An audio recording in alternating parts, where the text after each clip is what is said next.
Good morning, everyone. Thank you so much for joining us for this Fireside Chat, Food for Thought with Dennis Woodside, the president of Impossible Foods, which will be moderated by Daniella Reichstetter, who is a TO7 and adjunct professor of business at Tuck and the executive director for the Center for Entrepreneurship at the Tuck School of Business at Dartmouth. Terrific. Hi, Dennis. Hello, everyone in the audience. Great. How are you? Good. Excellent. Thank you so much for joining us. Really, really excited that you were able to make the time, and very, very curious, as I know others are, to hear more about your story and about one of the hottest food companies any of us knows of. So let's go ahead and dig in there. So this is called Food for Thought. Really curious to sort of understand your perspective about the industry and whatnot, but would love to start by understanding kind of what Impossible Foods is all about. So tell us about Impossible Foods if somebody is new to Impossible Foods. Sure. I suspect most of your audience have at least tried one of our products at some point, but you might not know the whole story. So Impossible Foods was started by Dr. Pat Brown, who was a biochemist and medical doctor at Stanford. And he had been on the faculty for 30 years. He took a sabbatical. And the question he asked himself is, what can I do with the rest of my career that can have the greatest impact on the problem that really is the biggest problem on the planet, global warming? And he really focused on the topic of animal-based agriculture because he thought that there wasn't a lot of focus on the problems that animal-based agriculture is creating for the environment. It hadn't been very well researched. And it turns out about 17% of all greenhouse gases emanate from the animal-based industry. It's bigger than the transportation industry. And there really has not been a lot of work to mitigate that.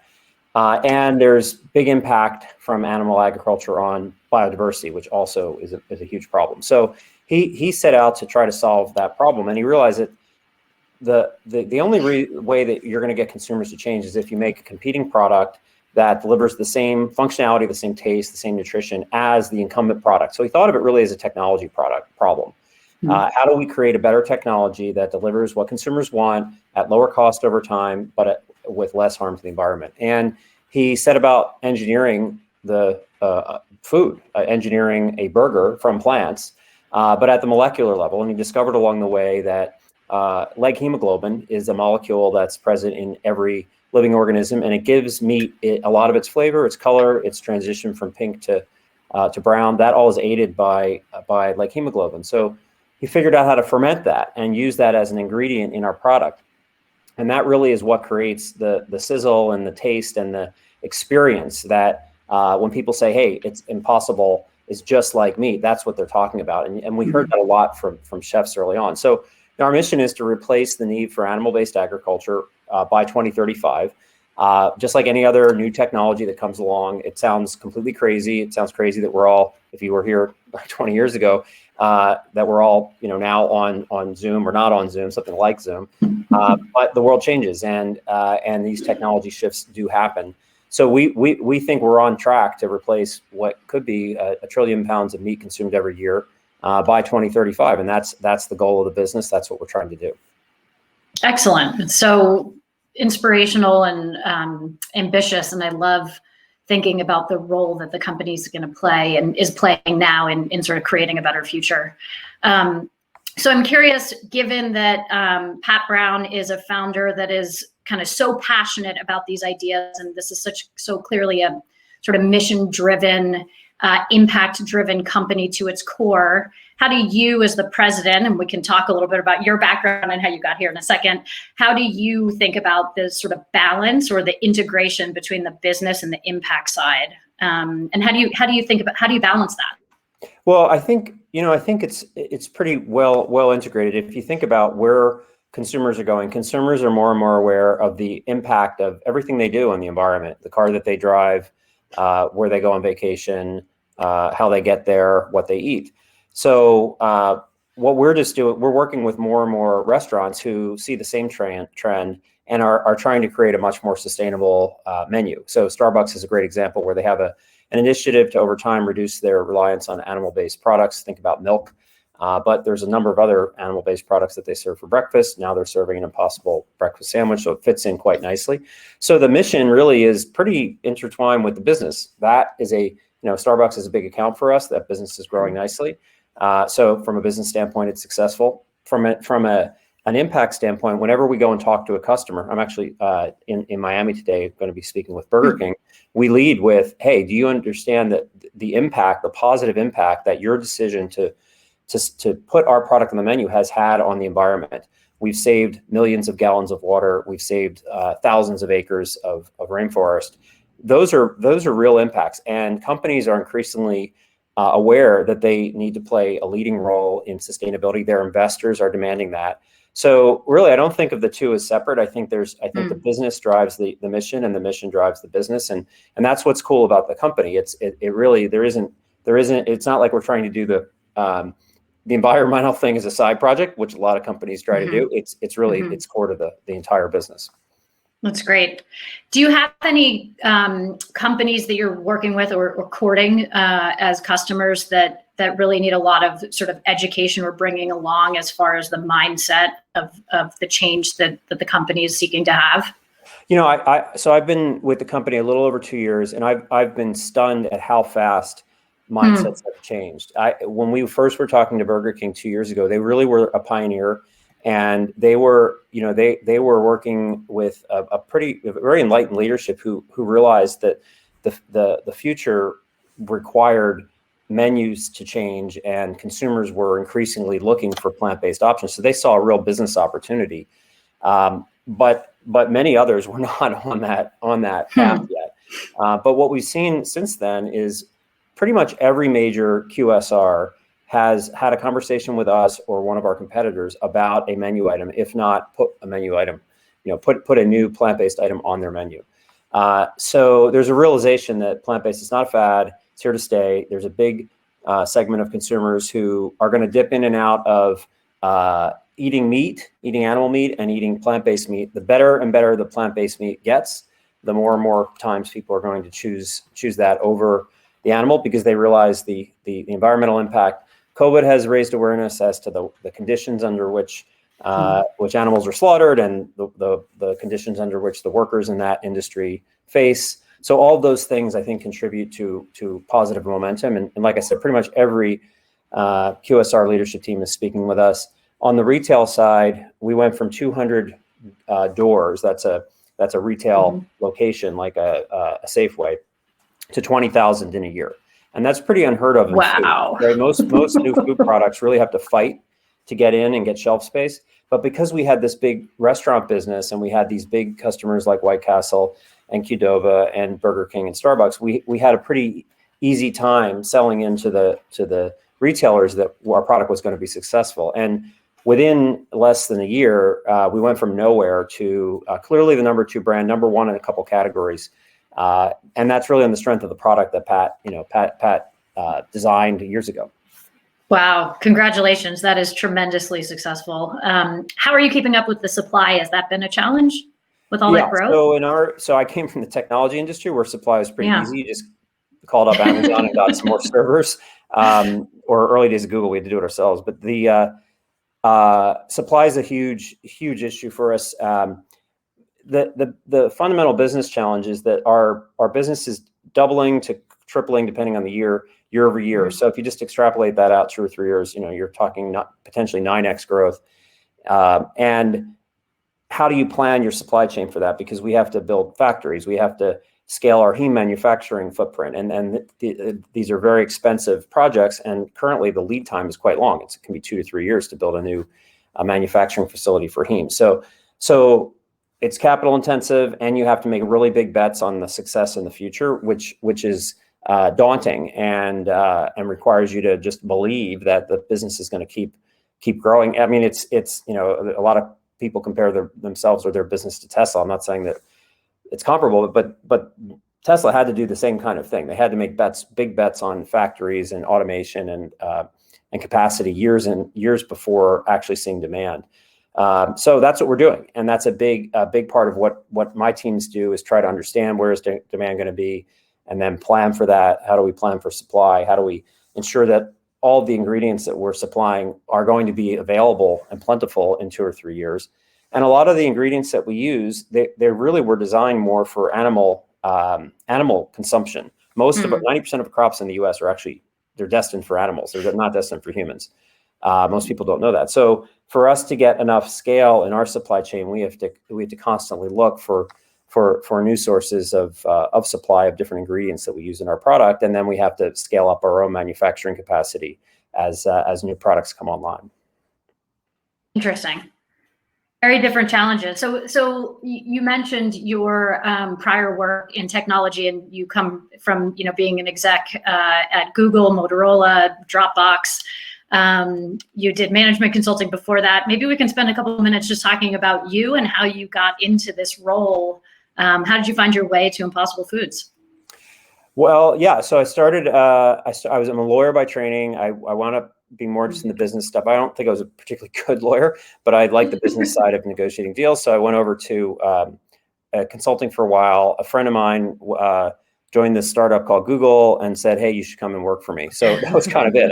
I liked working for her, and so I was responsible for strategy at Google beginning in 2003. There were about 1,000 employees, and so the job was like address problems that no one else had time to address. One was actually scaling our capacity footprint. We used our own servers, so we had to really deal with some of the same problems of how do you forecast demand for a product that's just growing through the roof, and how do you procure enough servers and all that stuff. But then I did a project on internationalization, which got globalization of Google. Like, where should we go in the world? What countries should we have operations in? And that was when I really got my eyes were open to like the vision of a founder, where I went in and said, well, there's like 30 ad markets in the world that are interesting for us. And remember Larry Page saying, you do realize we have searches in 196 countries. So I think our strategy should be just take out the countries where we are legally like prohibited from operating. And then you need to go get us into every one of those countries. So that was like a completely different way of thinking, which is, it was obvious to him even back then that the internet was going to be everywhere, and we needed to be wherever consumers were to understand how they were going to use the internet. So wound up hiring people in places like Nigeria and Egypt and the Czech Republic and all over the place, which was crazy. And eventually wound up running the UK, which is more of an ad sales role. Came back to the US, ran sales in North and South America.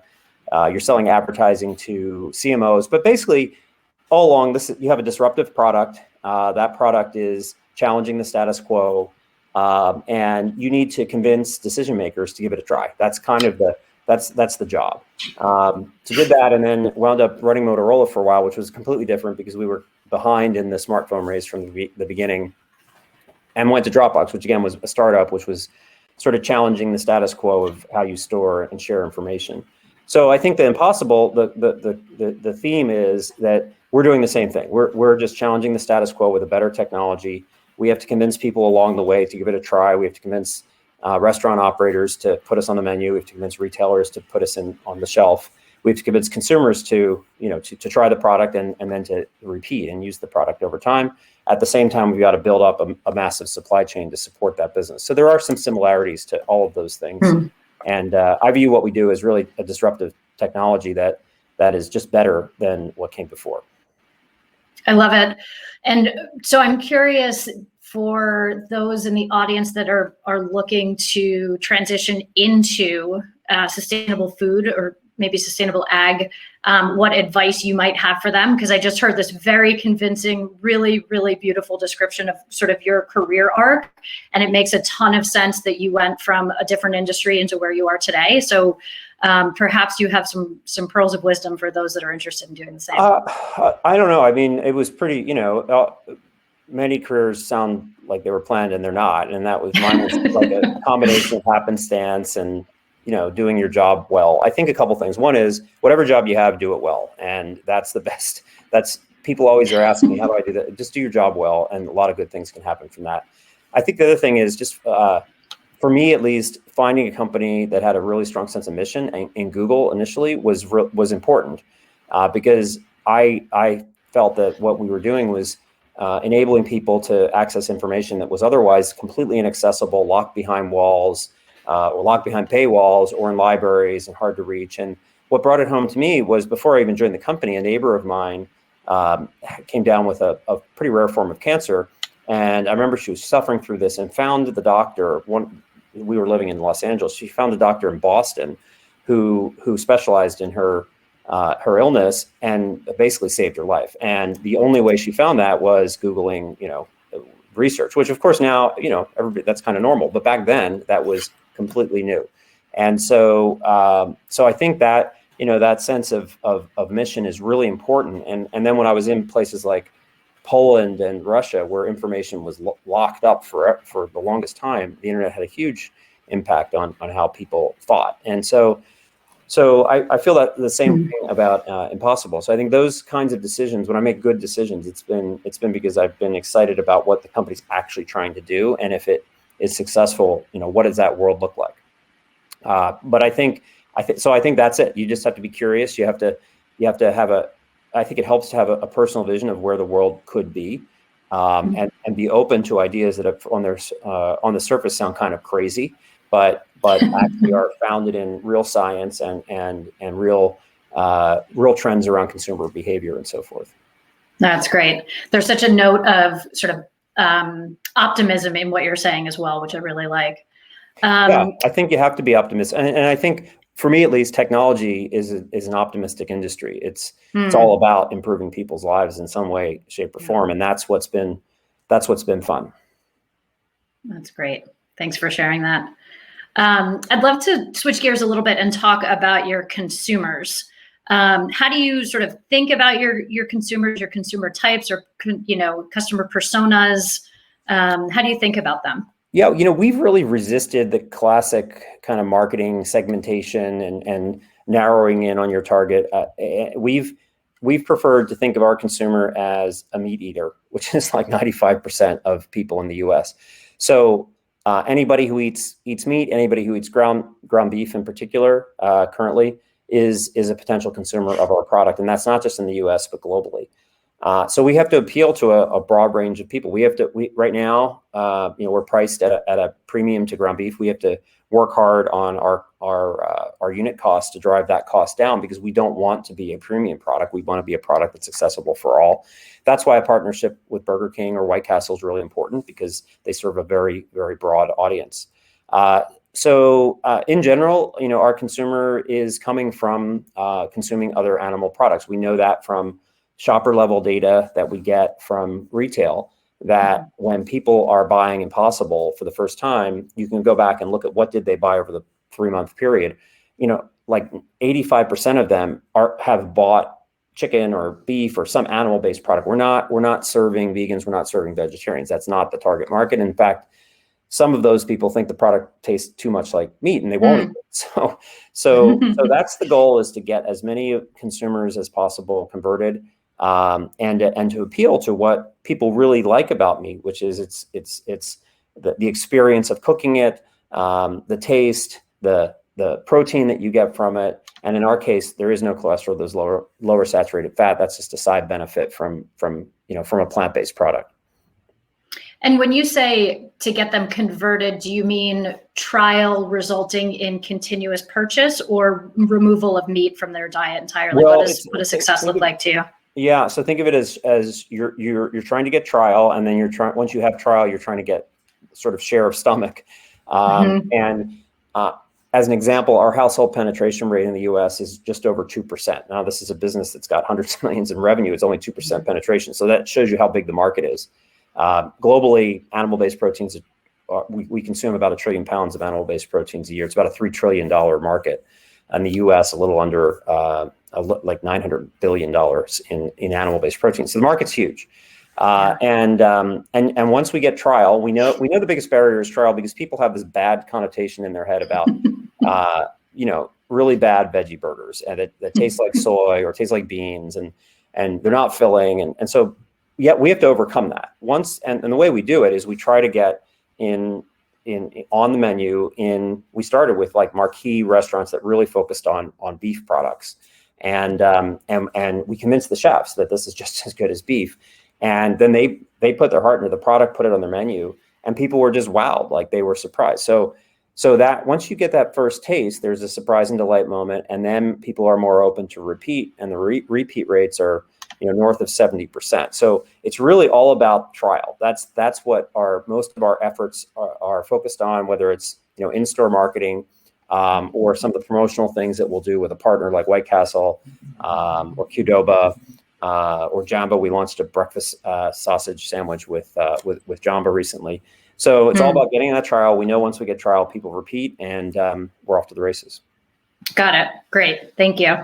And in your view, what are the biggest challenges in getting people to eat less meat overall? Well, you can't tell people to eat less meat because they just don't. That's not how people are wired. No one wants to be told what to do. But you can offer an alternative, and then you can educate them on the ancillary benefits of that alternative. Whether that's for some people it is health. It's lower cholesterol, lower saturated fat, and then for others it is increasingly the environment and the impact on the environment and the awareness that the animal industry has a lot of faults and is contributing in a negative way to environmental catastrophe. So as people are more aware of that, we lean into that, but we always lead with taste. That's what's most important to get over the barrier that people have in their heads.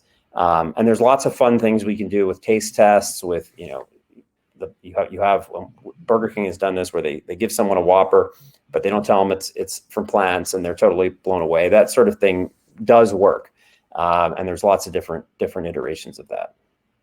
Great. Thanks. So we have a couple interesting questions in the chat. So I'll ask you one. Your forward-looking commentary prompted the following. If Impossible Foods were to fast forward 10 years and work backwards, what are the most important strategic initiatives the company is pursuing now to be best positioned for the future? Thank you, Catherine. So number one is expanding our product portfolio. So currently we're in the ground beef segment. We have a pork-like product, and we've introduced pork at CES, which will scale up primarily for Asia, but there are also applications in the U.S. But then there's obvious next proteins that chicken's a big category, fish is a big category. So you're going to see more and more products coming from Impossible that replicate the wow factor of ground beef. That's super important to cover the entire market. Second is cost. So as we scale our production footprint, we can pass cost savings on to consumers. It's pretty straightforward that you get a plant, the plant costs you X dollars, you staff it, that costs you Y dollars. How much can you put through that plant determines what your unit costs are and how low you can charge, how low you can price. And our unit costs are getting closer and closer to the cow, but that's going to be super important. In 10 years, we have to be parity priced for most of our products with whatever the animal product is. That's when you build a massive business. The third is international. So currently we're in the US, Canada, Hong Kong, Singapore. We're headed to Australia, New Zealand. We have applications for approval of heme, which is a novel ingredient. So it needs to be approved by the regulatory agencies in China and in Europe. So China and Europe in particular, between those two countries, I think that's about 30% of all meat consumption. And China has a real challenge in that they don't have enough arable land to raise cattle and pigs and chickens in a healthy way. That's why you get a lot of disease, and the swine population, for example, was reduced by about a third 2 years ago due to disease. So they have a food security issue. We can help solve that, and we think China is a really interesting opportunity for us and for China. And then Europe, of course, there's a lot of momentum around climate change and taking action at the government level. So those would be some things that we absolutely need to be successful on in order to win. And then there's a whole bunch of projects that we're working on in R&D that are the next level of products. So our products today are ground meats. But if you think of a steak, it's not ground. It's really it's muscle meat. And so how do we design muscle meat from plants? That's a real challenge for us. Fish is kind of in between. How do you get the same texture as fish and taste as fish? So all of those things are challenges ahead. But I would say international, getting costs down, and getting our product portfolio, making it broader are the big drivers of the business in 10 years. Brilliant. Thank you. And somebody asked, have you thought about sort of emerging economies or emerging markets? The person that asked the question was asking specifically about South Africa, but perhaps more generally as well. Yeah. We look at the markets with the largest animal-based consumption, and that's U.S., China, Europe, Japan, Australia, New Zealand, Brazil, huge, Argentina off the charts. We have thought a little bit, how do we make our product way more accessible at a far, far lower cost? Because we're going to have 2 billion people come onto the planet in the next 15 to 20 years, and we're going to have a lot of people moving from agrarian kind of lifestyle living into urban living. And when that happens, people tend to consume more protein. And that's what China's experienced, and that's what parts of Africa have experienced as well. So how do we create products that when that switch is happening, people don't feel they have to go eat an animal? There's an alternative that's low priced and accessible to them. So that you just don't never get the habit of eating animals for protein. You just continue to eat plants, as it'd be much better for the planet. So that is something we're going to need to think about. I think it does all come down to costs, because we have to get the costs out and our unit costs down as low as we can to support those markets. Great, thank you. So we have just a few minutes left here. I would love to dive into the sustainable food landscape a little bit. I'm just curious, are there any kind of climate first companies in the food space that you find particularly interesting or inspiring, in addition to Impossible Foods? Yeah, I mean, there's a couple in reducing food waste that are pretty cool. There's Imperfect Foods, and their whole premise is that when there's all this food out there, fruits, vegetables is where they started, that it's not perfect, so it doesn't meet the spec of your local Safeway, but it's perfectly edible. And they created a marketplace for that food. They ship it directly to your home. It's lower cost than what you would get otherwise, and the food doesn't go to waste. So that's a really interesting, I think, business model. There's a number of vertical farming companies. I think the infrastructure cost of what they're trying to do is quite high. But if you think about it, just bringing like Bowery or Plenty, just bringing food closer to the consumer, food production closer to the consumer makes a lot of sense. I lived in New York for a while, and I remember in the winter, the quality of the produce just plummets because everything has to be shipped quite a long way. And what if you could just be eating food that was grown right on Long Island in a vertical farm? I think that's both a consumer benefit and an environmental benefit as well. So I think there's quite a bit that's going on. And then, the lab-based stuff is interesting. We'll see what plays out there. It seems like it's a couple years away before we'll get, real products at the right costs. But that's an interesting area as well. Great. And so what do you make of all of the investment in the space right now, both alternative meat and maybe a little bit more broadly in sustainable food? It's really exciting. It's nice to see a lot of capital going there, but what do you make of it, and what do you think will determine who will succeed? Well, I think investors are seeing what I was saying before, which is a massive market that has not been disrupted. To be blunt, companies like Hormel and Tyson, they haven't really innovated for the consumer. There's been a lot of innovation around driving costs out of the food supply chain. The industry doesn't spend a lot on R&D, and here are companies that are coming with a research-based approach, a science-based approach, with better technology, and investors have seen that story play out time and time again, where these small companies can get very large very fast because the industries are so large and because the technology is so much better. So I think that's what they're seeing. I think there's a number of players in the space in different segments that we were just describing. But I think that the investors are right. I mean, there is going to be, if you look at milk as an example, 15% of all milk consumption in the U.S. is not milk anymore. Or not what we used to call milk when I was a kid. It's almond milk and oat milk and soy milk, and the milk industry has the I think there are 3 large milk producers in the U.S. Two of them at least have gone bankrupt because there's not support for that business model anymore. And that could happen in the animal-based industry as well for protein. So that's what investors see. They see that potential and that upside. Beautiful. I think that is a great concluding thought. Dennis, thank you so much for joining us today.